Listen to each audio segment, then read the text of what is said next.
The mahogany table stretched between us like a battlefield. Mom's perfectly manicured nails tapped against her wine glass as she surveyed the Sunday dinner spread with the same critical eye she used on everything else in her life. Dad sat at the head of the table, checking his phone between bites, probably reviewing another property deal. My older brother Marcus leaned back in his chair with that insufferable smirk he'd perfected over 32 years of being the golden child. "So Jamie," Mom began, her tone dripping with forced interest. "Still shuffling papers at that little trading firm?" I took a sip of water. "Something like that." "It's been what, 7 years?" Marcus chimed in. "Most people make partner by now. Or at least move up from entry-level work." "I'm not entry-level," I said calmly, cutting into my salmon. Dad finally looked up from his phone. "But you're still essentially an employee, right? Working for someone else?" "At your age I owned 3 apartment buildings. Different industries, Dad." "That's the problem," Mom interjected. "Real estate is tangible. You can see it, touch it. What do you do? Move numbers around on a screen? Gamble with other people's money?" "I manage investments." Marcus laughed. "Manage investments. That's a fancy way of saying you're a middleman. You know what my quarterly bonus was last quarter? 400,000. From actual real estate deals. Actual buildings with actual tenants paying actual rent." "That's wonderful, Marcus." "Don't patronize me, Jamie. I'm just saying, maybe if you'd listen to Dad and come into the family business instead of chasing some Wall Street fantasy, you'd actually have something to show for yourself by now." Mom nodded in agreement. "Marcus has already bought 2 investment properties this year alone. He's building real wealth. Generational wealth." "I'm aware." "Are you?" Dad set his phone down, giving me his full attention for the first time that evening. "Because from where I'm sitting you're 30 years old, still renting that tiny apartment in Manhattan, driving a 6-year-old Honda and working 80-hour weeks for what? A modest salary and the hope of a decent bonus." "My apartment is fine. My car runs." "That's exactly the mentality that's holding you back," Mom said, shaking her head. "You settle for fine while your brother thrives. Do you know what he drives? A Mercedes S-Class. Fully loaded." "I've seen it." "And you're not embarrassed?" Marcus leaned forward. "Little sister, I'm trying to help you here. There's still time to pivot. Come work for Dad and me. Learn the real estate game. Start building actual assets instead of playing with spreadsheets." "I'm not playing with anything." "Oh, honey," Mom's voice took on that pitying tone I'd heard my entire life. "We know you're trying. We just worry that you've invested 7 years into something that's never going to give you the returns you deserve. The stock market is so volatile. So unpredictable." "It's really not if you know what you're doing." Dad scoffed. "Everyone thinks they know what they're doing until the market crashes. Remember 2008? Lehman Brothers? Bear Stearns? All those experts who thought they knew what they were doing." "I remember." "And you still chose this path. Despite seeing what happened. Despite having a perfectly good opportunity to join a stable, profitable family business." He shook his head in disappointment. "I don't understand you, Jamie." "You don't have to understand me." "There it is," Marcus said, throwing his napkin on the table. "That attitude. That stubborn, prideful attitude that's kept you spinning your wheels for 7 years." "I'm not spinning my wheels." "No? Then what do you have to show for it? Where's your house? Your luxury car? Your investment portfolio?" Marcus gestured around the room. "This house we're sitting in, I helped Dad buy it. The chandelier above us? I picked it out. The wine we're drinking? From my collection. What have you contributed to this family besides worry?" I set down my fork carefully. "I contribute plenty." "Like what?" Mom challenged. "You missed Dad's birthday party because you were working. You couldn't make it to Marcus's engagement celebration because of some big meeting. You're always too busy with work to spend time with family, but you have nothing to show for all that sacrifice." "You don't know what I have." "We know you're still renting," Dad said flatly. "We know you don't own property. We know you're not wealthy enough to stop working if you wanted to. That tells us everything we need to know." The television in the corner of the dining room had been playing quietly in the background, tuned to CNBC like it always was in Dad's house. He liked to keep an eye on the financial markets, even though he claimed stocks were for suckers. The sound was low, just the murmur of market commentary and ticker symbols scrolling across the bottom of the screen. You know what your problem is? Marcus continued. You bought into the myth. The American dream of Wall Street. The idea that you could be Gordon Gekko or Warren Buffett. But that's not reality for people like us. Reality is brick and mortar. Physical assets. Marcus is right, Mom added. And it's not too late to change course. You're still young. You could come work with your father and brother, learn the business properly, and in 5 years, you could own your first building. In 10 years, you could have a portfolio worth millions. I appreciate the concern. That's not an answer, Dad said sternly. Your mother and I have been talking. We're worried about your future. About your financial security. We think it's time for an intervention. An intervention? We want you to seriously consider leaving that firm and joining the family business. We'll start you at a generous salary, teach you everything you need to know, and give you a path to real ownership.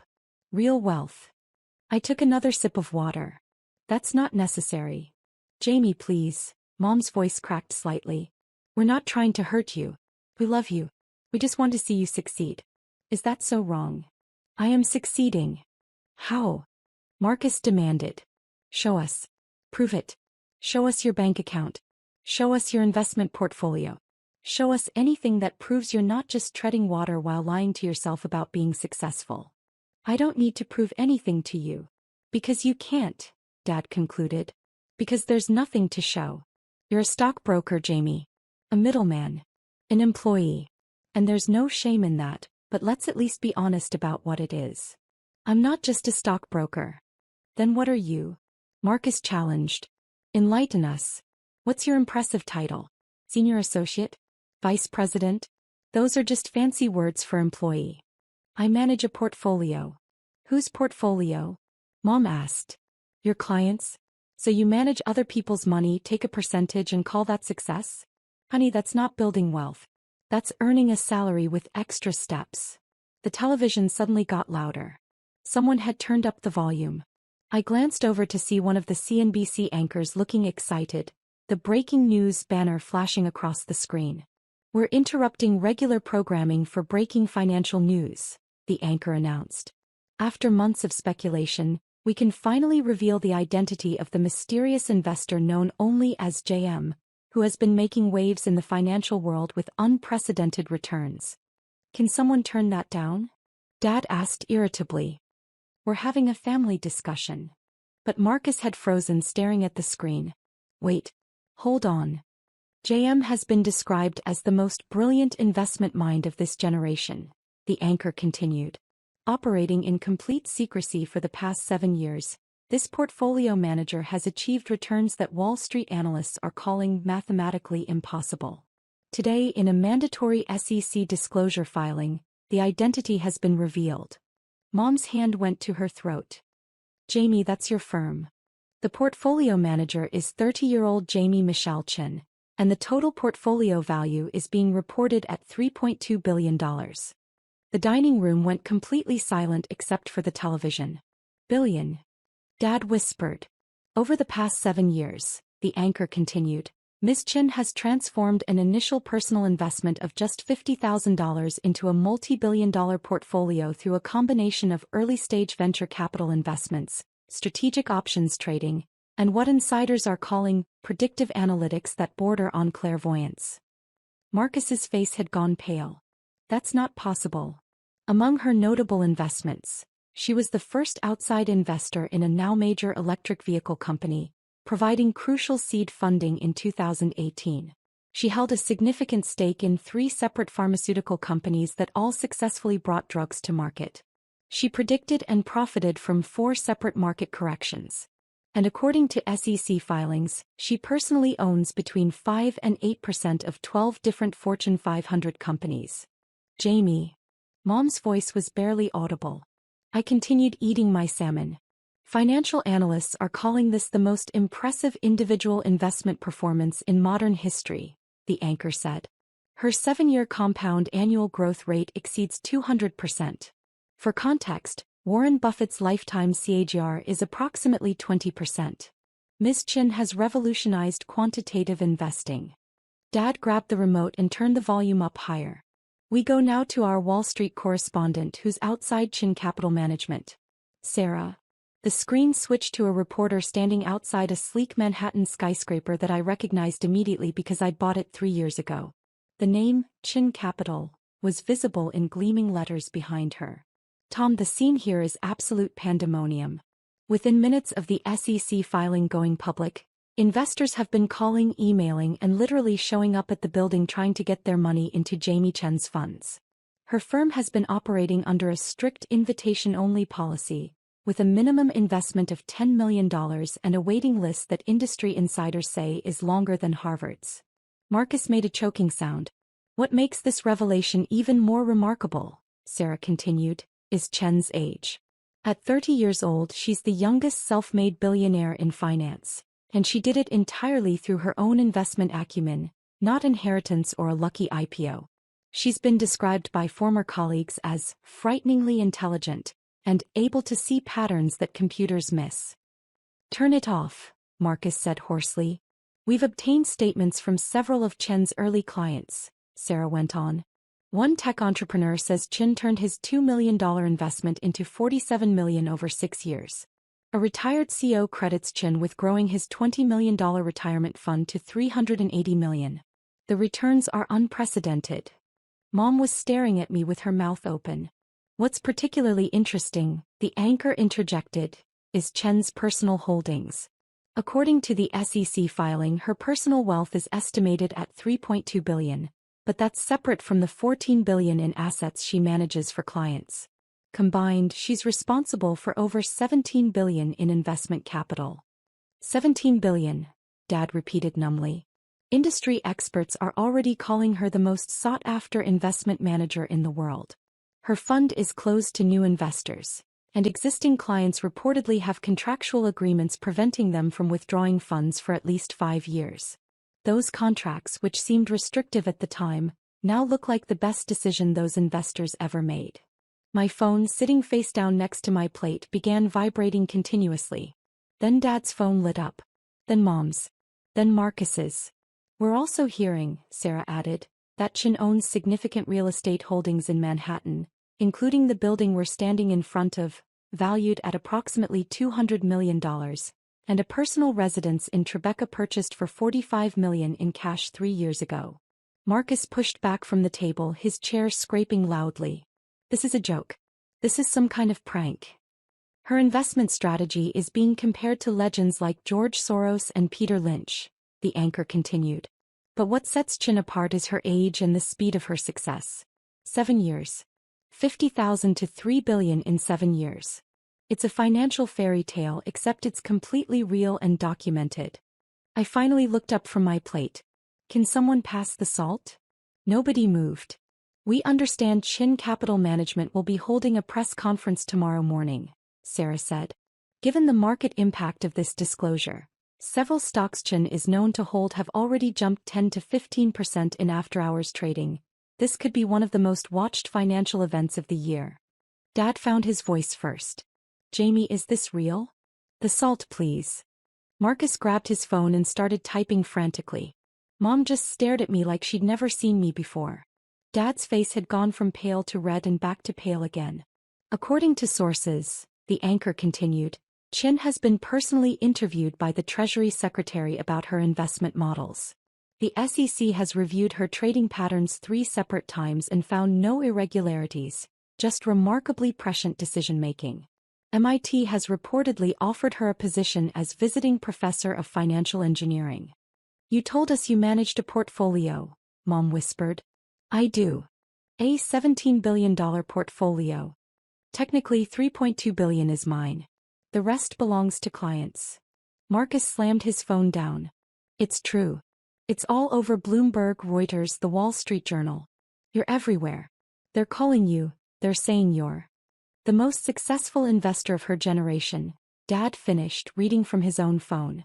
Several hedge fund managers have already issued statements, Sarah reported, saying they've been trying to recruit Chin for years with offers exceeding $50 million per year in guaranteed compensation.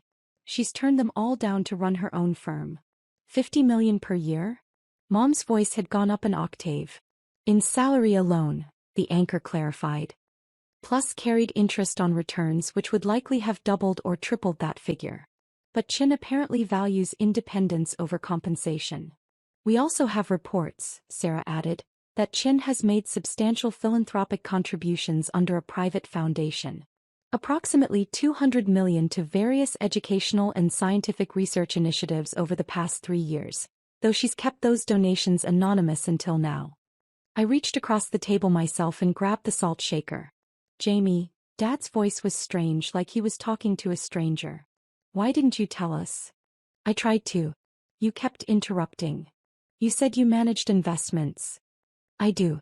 I manage substantial investments with exceptional returns for a select group of clients while maintaining a personal portfolio that has appreciated significantly. That's not. You should have been clearer. I told you I wasn't entry-level. I told you I manage a portfolio. I told you I'm not just a stockbroker. You told me I was playing with spreadsheets. Marcus's phone rang. He looked at the screen and his face went even paler. It's Michael Brennan.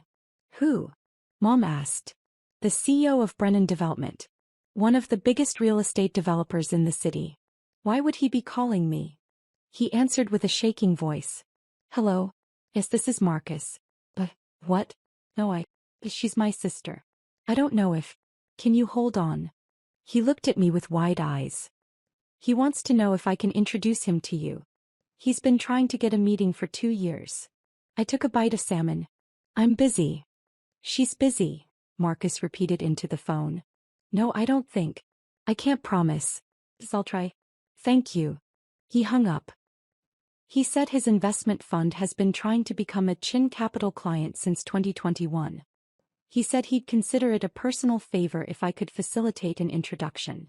That's nice. Mom's phone rang next. She answered automatically, still staring at me. Hello. Yes, this is Margaret Chin. No, I didn't know. She's my daughter. I'm sorry, who is this? Her eyes widened. The chairwoman of? Oh my God. What? Charity gala? You want Jamie to be the keynote speaker? I don't know if she. How much is the speaking fee? Excuse me. She pulled the phone away from her ear and looked at it like it had bitten her. She just offered you $500,000 to speak at a charity event for 30 minutes. Not interested. Jamie, that's $500,000 for 30 minutes. Mom, my time is worth more than that. The anchor's voice continued from the television. We're now joined by Dr. Richard Ashworth, professor of economics at Columbia. Dr. Ashworth, you've studied exceptional investors. Where does Jamie Chin rank? Historically, in the top 5 greatest investment minds of all time, the professor responded. Her risk-adjusted returns are actually better than Warren Buffett's when you compare their first 7 years. What makes Chin truly exceptional is her ability to identify emerging trends before they're obvious. She invested heavily in remote work technology in early 2019, before the pandemic made it essential. She bet on mRNA technology in 2018. She bought cryptocurrency mining operations in 2020 when everyone thought the crypto bubble had burst. She's not lucky. She's prescient. Dad was scrolling through his phone, his face getting redder by the second. There are articles here going back 2 years. Mystery investor JM outperforms every hedge fund. The smartest person on Wall Street you've never heard of. Why won't JM take our money? He looked up at me. This entire time, people have been writing about you? Some people. His voice cracked.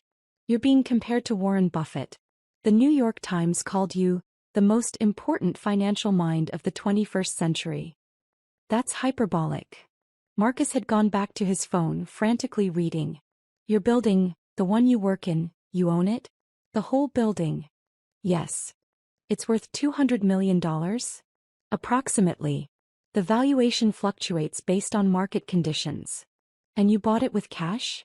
It was the most tax-efficient approach. Most tax-efficient. Marcus trailed off, then started reading again.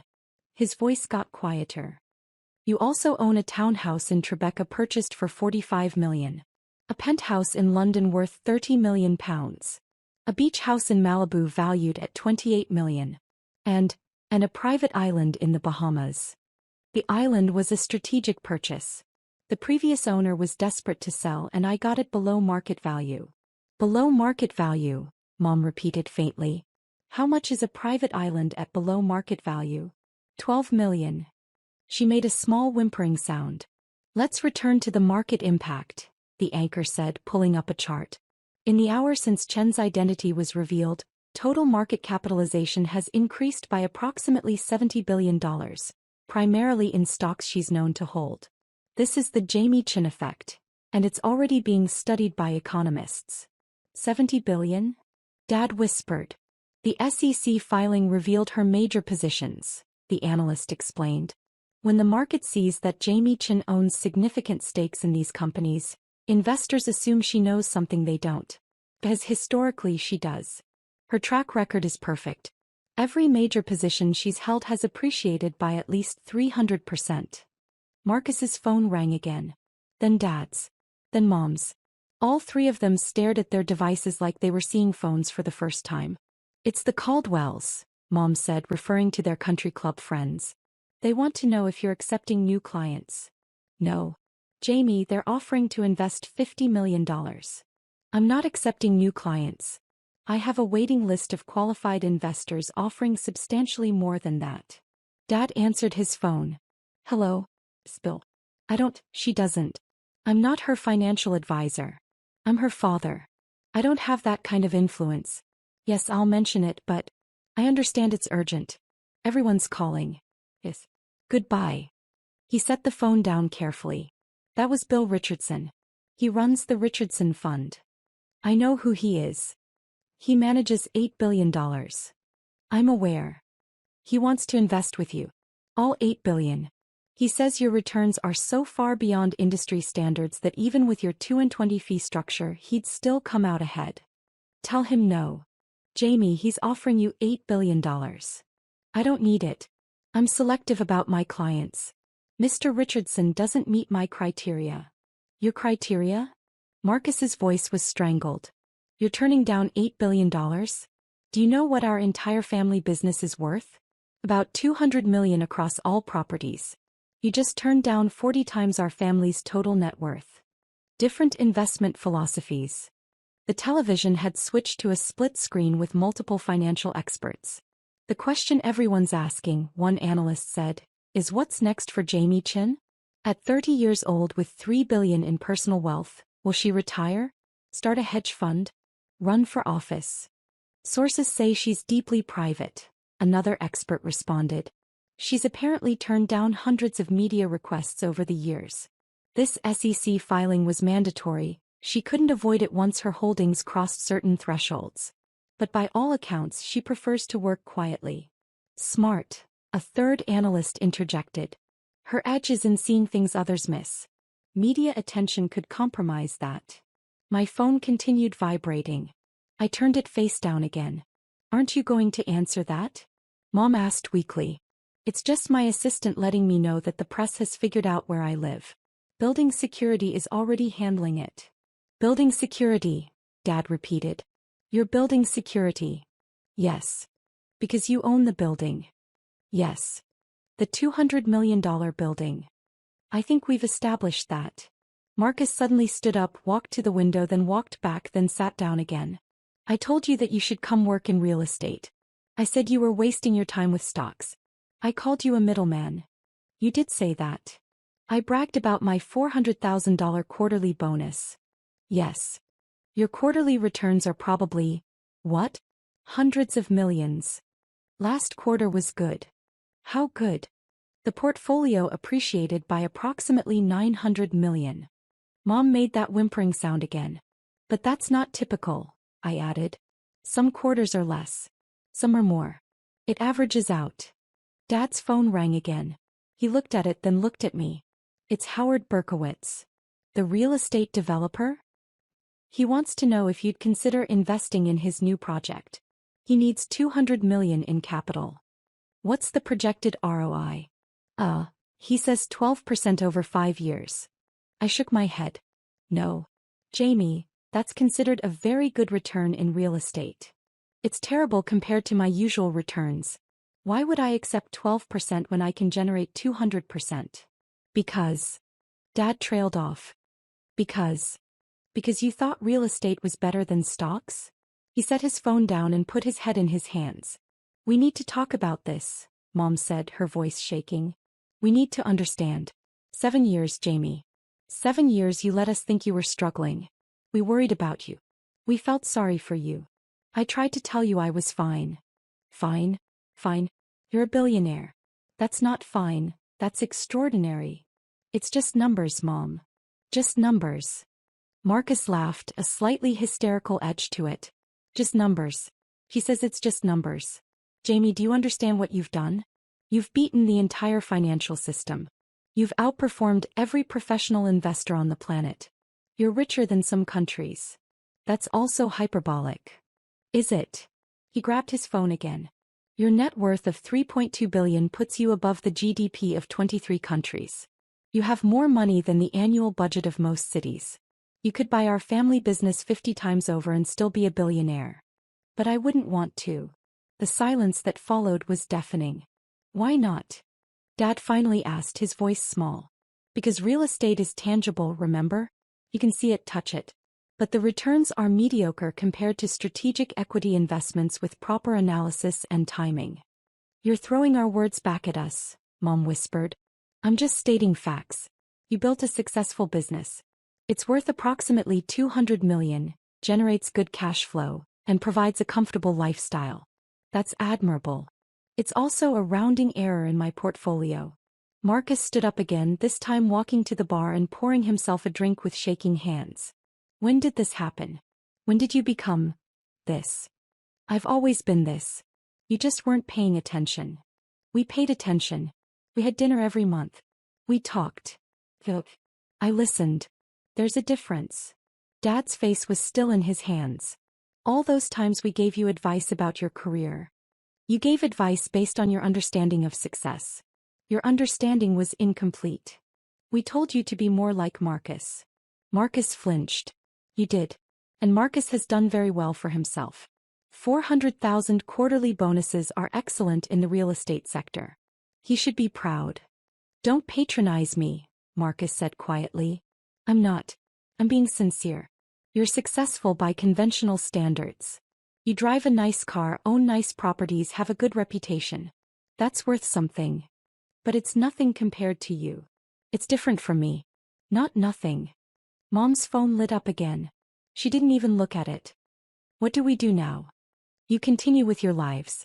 I continue with mine. But everything's different now. Everyone knows. The whole world knows you're the same person I was an hour ago.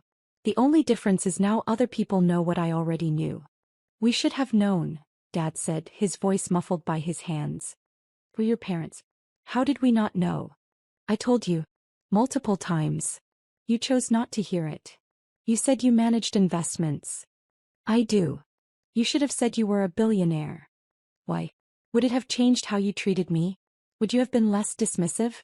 Would you have listened to what I was actually saying instead of waiting for your turn to give advice? I set down my fork. The money doesn't change who I am. It just reveals who you are. That landed hard. Mom looked like I'd slapped her. We're proud of you, she said weakly.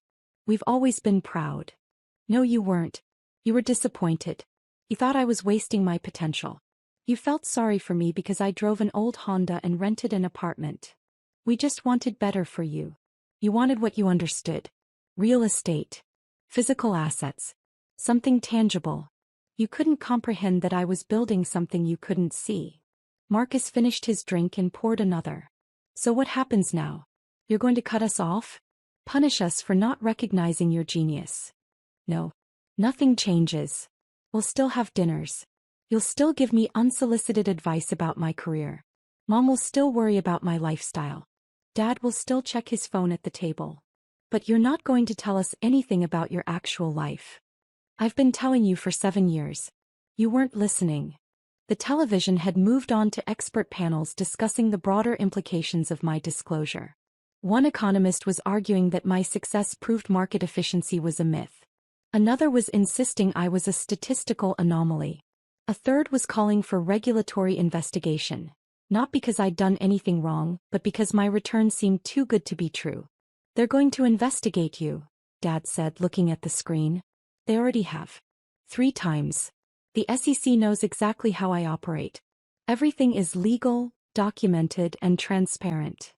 But people are going to say many things. Most of them will be wrong. Some will be jealous. Some will be conspiratorial. I don't control that.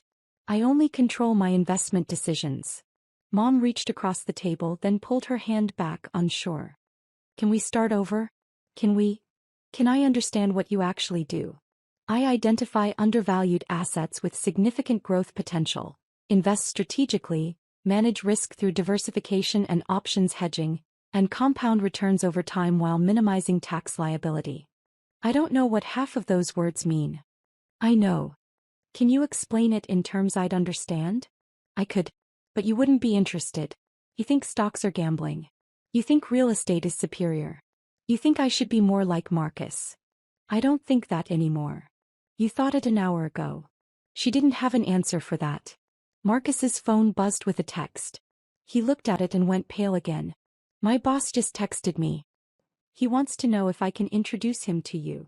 Your boss who told you that you were the most successful young real estate developer in the city? Yes. Tell him no. Jamie, he's my boss. This could affect my career. Then quit. Come work for me. The offer hung in the air like a grenade. What? Marcus whispered. You're good at what you do. You're organized, detail-oriented, and understand property markets. I'm considering expanding into real estate investment trusts.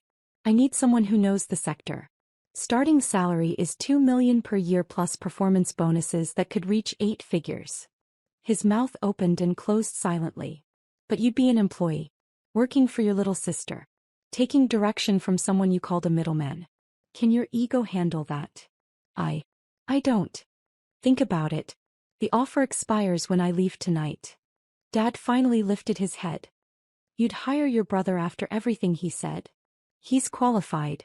His personal opinions about my career are irrelevant if he can do the job. What about me? Dad asked. What about the family business? What about it? Would you invest in it? We could expand. With your capital we could. No. Why not? Because it's not a good investment.